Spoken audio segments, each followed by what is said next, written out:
While attending the U.S. Open Tennis Teachers Conference many years ago, one of the speakers recommended everyone to get Paul Wardlaw's books on strategies and tactics.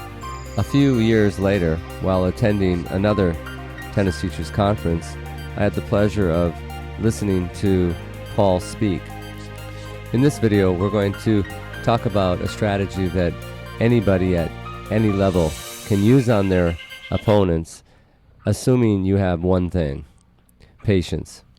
Again, I won't be able to scratch the surface on all of Wardlaw's strategies and tactics. You'll have to get his books or DVDs, but I will attempt to take a look at one strategy in this video. So in this video, we're going to take a closer look at shot direction and terminology known as hitting inside or outside of the body. At the recent Indian Wells tournament, I charted 83 points in the first set, excluding balls hit down the middle between Federer and Murray. Amazingly, Federer hit down the line 27 times as compared to Murray's 14. Federer not only likes to change direction on the ball, he likes to hit down the line an astonishingly high amount of the time. So this high risk, high reward strategy by Federer does have its shortcomings.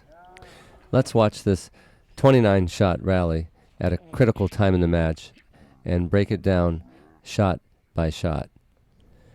But first, you may want to get a pen and paper and jot down some of this terminology as we break down this next rally point by point. By watching this upcoming point, we can see the tendencies and patterns of these two players. The first terminology to understand is what is inside the body and what is outside the body.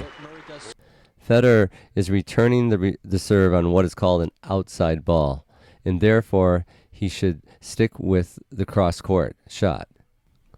So your first question might be, is why should Federer not hit this ball down the line? Well, there's a couple of reasons. There is no down-the-line option because of rule number 1. Roger's feet are too far outside the single sideline, and therefore he cannot find an angle to hit away from Murray. So now we move on to Murray's choice. Here he has the choice of either going cross-court or down the line. Murray chooses to do what's referred to as follow the line. So your next question is, why does Murray not take this up the line, as it appears Federer is way out of position? Because this is an outside ball and Murray chooses to play high percentage, he's going to follow the line of the ball back in the direction that it came. Andy is just content with constructing the point. Anytime you redirect the ball, you are recalculating two angles versus the one angle, which is following the line back to the point that it originated from. In this next point, Roger runs around his backhand to hit what's now an inside ball. So on this next point is where Federer's problems begin. Federer positions himself perfectly here to have the option to either hit the inside in or inside out forehand. However, he does neither and ends up hitting what's called an inside middle or center ball, which now puts him in a position to do the most amount of running. Roger doesn't get enough angle on this ball down the line and unfortunately puts himself in a compromising position. So again, if we go back to rule number 1, never go up the line unless you can hit a winner or hurt your opponent. So now we have Murray's shot choice, and as you can see, Federer is very vulnerable to the cross-court forehand. If this was Andre Agassi on the other side, we'd see him step up and hit a cross-court winner off this shot. Instead, Andy comfortably absorbs Roger's pace and hits back cross-court. So as opposed to following the line, we can move on to rule number 2, which is when the ball comes inside the body, it's okay to redirect the ball cross-court because this is the natural way that the body wants to turn. Moving on this next point, Roger has an outside ball and chooses the higher percentage shot, which is hitting back cross court. This leads us to rule number 3. You want to initiate an exchange that you feel favors yourself. And in this case, Andy takes an outside ball and hits it to the inside of Roger, which now initiates the cross-court backhand reply from Roger. Andy's in a comfortable place now, as long as he can keep Roger from running around his backhand to hit the inside-out forehand. We can see that Murray is comfortable with this cross-court exchange, but Federer is not. And sure enough, the first one to change direction is Federer.